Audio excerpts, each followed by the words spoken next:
ओम शांति। दिनांक 10 अक्टूबर 2024। बाप दादा के साकार मधुर महावाक्य। मीठे बच्चे, उठते बैठते बुद्धि में ज्ञान उछलता रहे तो अपार खुशी में रहेंगे। प्रश्न: तुम बच्चों को किसके संग से बहुत बहुत संभाल करनी है? उत्तर: जिनकी बुद्धि में बाप की याद नहीं ठहरती, बुद्धि इधर उधर भटकती रहती है, उनके संग से तुम्हें संभाल करनी है। उनके अंग से अंग भी नहीं मिलना चाहिए, क्योंकि याद में न रहने वाले वायुमंडल को खराब करते हैं। उनके अंग से अंग भी नहीं लगना चाहिए, क्योंकि याद में न रहने वाले वायुमंडल को खराब करते हैं। दूसरा प्रश्न: मनुष्यों को पश्चाताप कब होगा? उत्तर: जब उन्हें पता पड़ेगा कि इन्हें पढ़ाने वाला स्वयं भगवान है, तो उनका मुंह फीका पड़ जाएगा और पश्चाताप करेंगे कि हमने गफलत की, पढ़ाई नहीं पढ़ी। ओम शांति। अब रूहानी यात्रा को तो बच्चे अच्छी तरह से समझते हैं। कोई भी हठयोग की यात्रा होती नहीं, यह है याद। याद के लिए कोई भी तकलीफ की बात नहीं है। बाप को याद करना, इसमें कोई तकलीफ नहीं है। यह क्लास है, इसलिए सिर्फ कायदे सिर बैठना होता है। तुम बाप के बच्चे बने हो, बच्चों की पालना हो रही है। कौन सी पालना? अविनाशी ज्ञान रत्नों का खजाना मिल रहा है। बाप को याद करने में कोई तकलीफ नहीं है, सिर्फ माया बुद्धि का योग तोड़ देती है। बाकी बैठो भल कैसे भी, उनसे कोई याद का ताल्लुक नहीं है। बहुत बच्चे हठयोग से 3-4 घंटे बैठते हैं, सारी रात भी बैठ जाते हैं। आगे तुम्हारी तो थी भट्टी, वह बात और थी। वहां तुमको धंधा दोरी तो था नहीं, इसलिए यह सिखाया जाता था। अब बाप कहते हैं तुम गृहस्थ व्यवहार में रहो, धंधा धोरी भी भल करो। कुछ भी काम काज करते बाप को याद करना है। ऐसे भी नहीं कि अभी निरंतर तुम याद कर सकते हो, नहीं, इस अवस्था में टाइम लगता है। अभी निरंतर याद ठहर जाए, फिर तो कर्मातीत अवस्था हो जाए। बाप समझाते हैं, बच्चे, ड्रामा के प्लान अनुसार अब बाकी थोड़ा समय है। सारा हिसाब भी बुद्धि में रहता है। कहते हैं क्राइस्ट से 3000 वर्ष पहले भारत ही था। उनको स्वर्ग कहा जाता था। अभी उन्हों के 2000 वर्ष पूरे होते हैं। 5000 वर्ष का हिसाब हो जाता है। देखा जाता है तुम्हारा नाम सारा विलायत से ही निकलेगा, क्योंकि उन्हों की बुद्धि फिर भी भारतवासियों से तीखी है। भारत से पीस भी वह मांगते हैं। भारतवासियों ने ही लाखों वर्ष कहकर और सर्वव्यापी का ज्ञान देकर बुद्धि बिगाड़ दी है। तमोप्रधान बन गए हैं। वह इतने तमोप्रधान नहीं बने हैं। उन्हों की बुद्धि तो बड़ी तीखी है। उन्हों का जब आवाज निकलेगा तब भारतवासी जागेंगे, क्योंकि भारतवासी एकदम घोर नींद में सोए हुए हैं। वह थोड़े सोए हुए हैं। उन्हों से आवाज अच्छा निकलेगा। विलायत से आए भी थे कि हमको कोई बतावे पीस कैसे हो सकती है, क्योंकि बाप भी भारत में ही आते हैं। यह बात तो तुम बच्चे ही बता सकते हो। दुनिया में फिर से वह पीस कब और कैसे होगी, तुम बच्चे तो जानते हो। बरोबर पैराडाइज अथवा हेवन था। नई दुनिया में भारत पैराडाइज था। यह और कोई भी नहीं जानते। मनुष्य की बुद्धि में यह बात ही बैठ गई है कि ईश्वर सर्वव्यापी है और कल्प की आयु लाखों वर्ष कह दी है। सबसे जास्ती पत्थर बुद्धि है भारतवासी ही बनते हैं। यह गीता शास्त्र आदि सब है भक्ति मार्ग के, फिर भी यह सब ऐसे ही बनेंगे। भल ड्रामा को जानते हैं, फिर भी बाप तो पुरुषार्थ कराते हैं। तुम बच्चे जानते हो विनाश तो जरूर होगा। बाप आए ही है नई दुनिया की स्थापना करने। यह तो खुशी की बात है ना। जब कोई बड़ा इम्तिहान पास करते हैं तो अंदर में खुशी होती है ना। हम यह सब पास कर यह अर्थात देवता जाकर बनेंगे। सारा पढ़ाई पर मदार है। तुम बच्चे जानते हो, बरोबर बाप हमको पढ़ाकर यह बनाते हैं। बरोबर पैराडाइज हेवन था। मनुष्य तो बेचारे बिल्कुल ही मूंझे हुए हैं। बेहद के बाप पास जो ज्ञान है वह तुम बच्चों को दे रहे हैं। बाप की तुम महिमा करते हो। बाबा नॉलेजफुल है, फिर ब्लिसफुल भी है। खजाना भी उसके पास फुल है। तुमको इतना साहूकार कौन बनाता है? यहाँ तुम क्यों आते हो? वर्षा पानी। अगर कोई की तंदुरुस्ती अच्छी है परंतु धन नहीं है तो धन बिगर क्या होगा? बैकुंठ में तो तुम्हारे पास धन रहता है। यहाँ जो जो साहूकार हैं उनको नशा रहता है, हमारे पास इतना धन है, यही है कारखाने आदि हैं। शरीर छोड़ा सब खलास। तुम तो जानते हो हमको बाबा 21 जन्मों के लिए इतना खजाना दे देते हैं। बाप खुद तो खजाने का मालिक नहीं बनते हैं, तुम बच्चों को मालिक बनाते हैं। यह भी तुम जानते हो, विश्व में शांति तो सिवाय गॉड फादर के कोई स्थापन कर न सके। सबसे फर्स्ट क्लास चित्र है यह त्रिमूर्ति गोले का। इस चित्र में ही सारा ज्ञान भरा हुआ है। तुम्हारी ऐसी कोई वंडरफुल चीज होगी तब वह समझेंगे इसमें जरूर कोई ऐसा राज है। बच्चे कोई छोटे छोटे खिलौने बनाते हैं, वह बाबा को पसंद नहीं आते। बाबा तो कहते बड़े चित्र लगाओ जो दूर से कोई पढ़कर समझ सके। मनुष्य अटेंशन बड़ी चीज पर देंगे। इसमें क्लियर दिखाया हुआ है। उस तरफ है कलयुग, इस तरफ है सतयुग। बड़े बड़े चित्र होंगे तो मनुष्यों का अटेंशन खींचेगा। टूरिस्ट भी देखेंगे, समझेंगे भी वह अच्छी तरह से। यह भी जानते हैं क्राइस्ट से 3000 वर्ष पहले स्वर्ग था। बाहर तो ऐसे नहीं जानते। 5000 वर्ष का हिसाब तुम क्लियर समझाते हो तो यह इतना बड़ा बनाना चाहिए जो दूर से देख सके और अक्षर भी पढ़े, जिससे समझे कि दुनिया की अंत तो बरोबर है। बॉम्ब्स तो तैयार होते रहते हैं, नेचुरल कैलेमिटीज भी होंगी।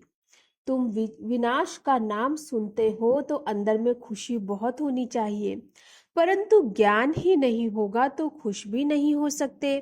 बाप कहते हैं देह सहित सब कुछ छोड़ अपने को आत्मा समझो।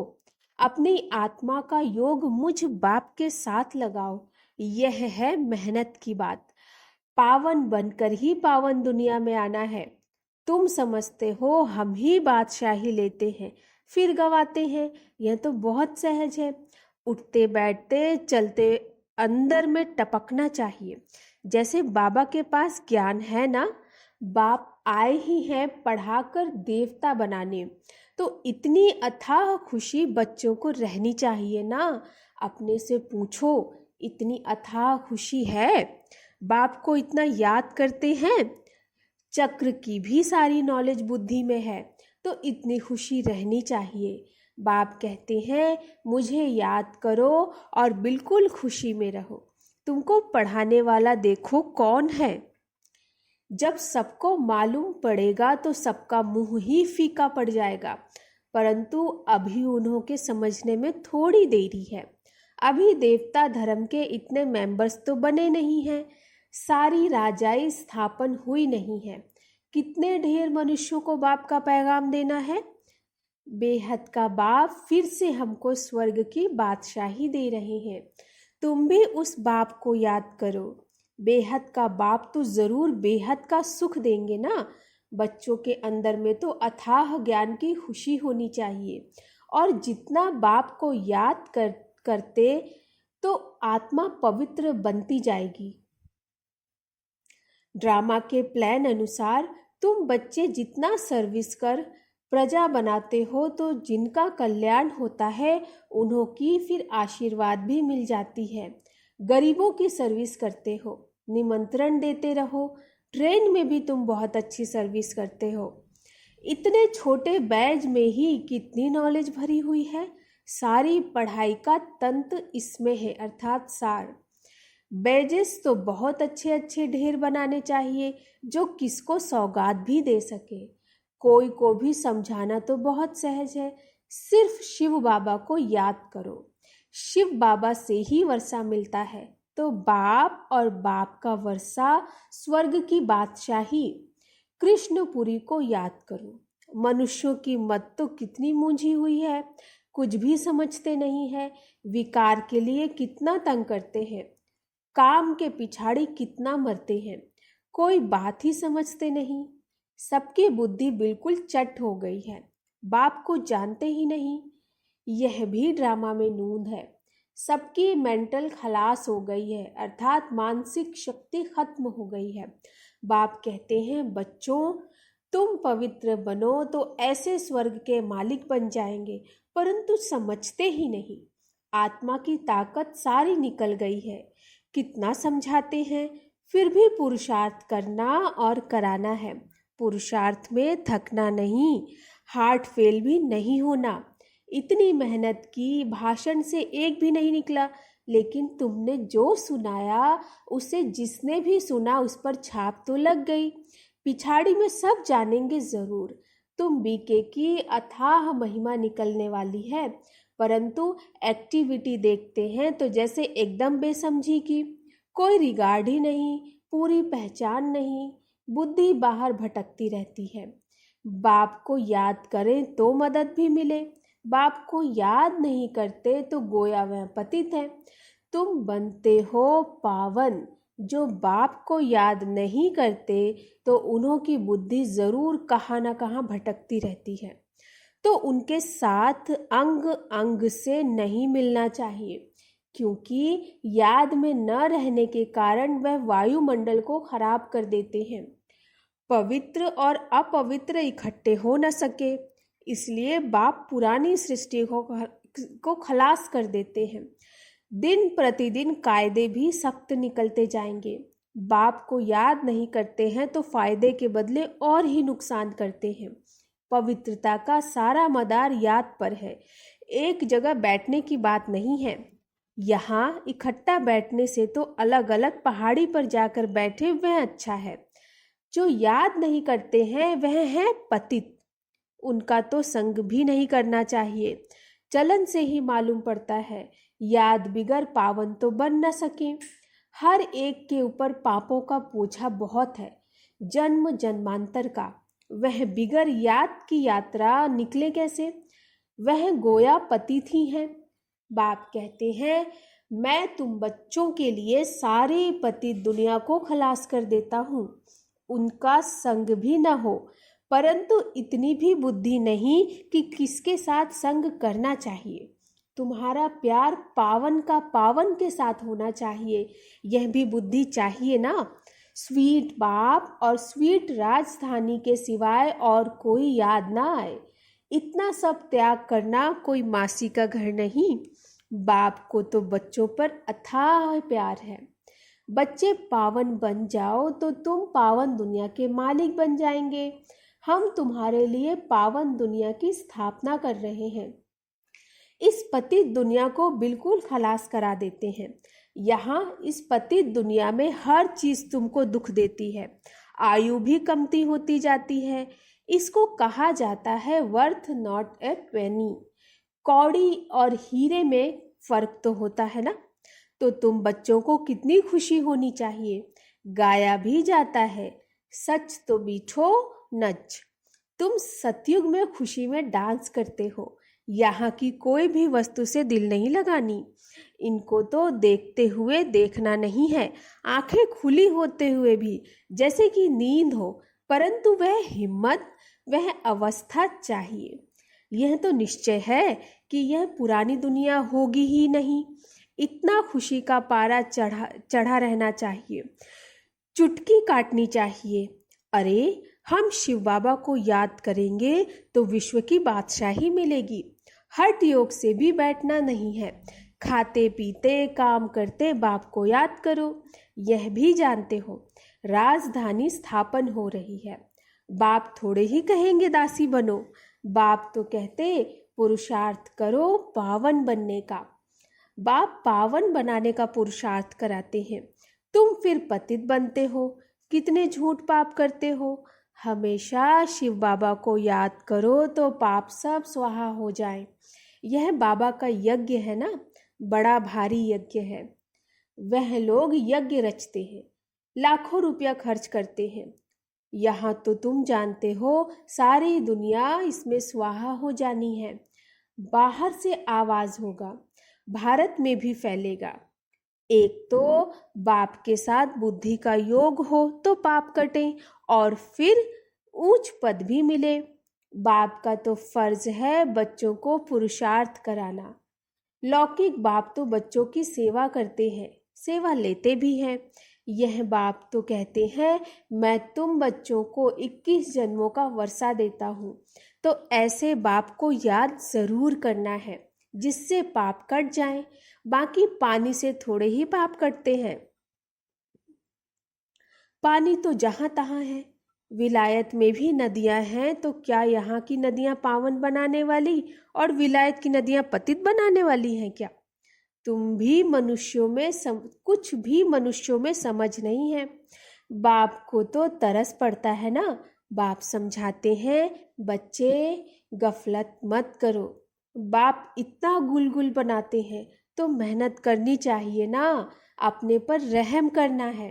अच्छा, मीठे मीठे सिकिलधे बच्चों प्रति माता पिता बाप दादा का याद प्यार और गुड मॉर्निंग। रूहानी बाप की रूहानी बच्चों को नमस्ते।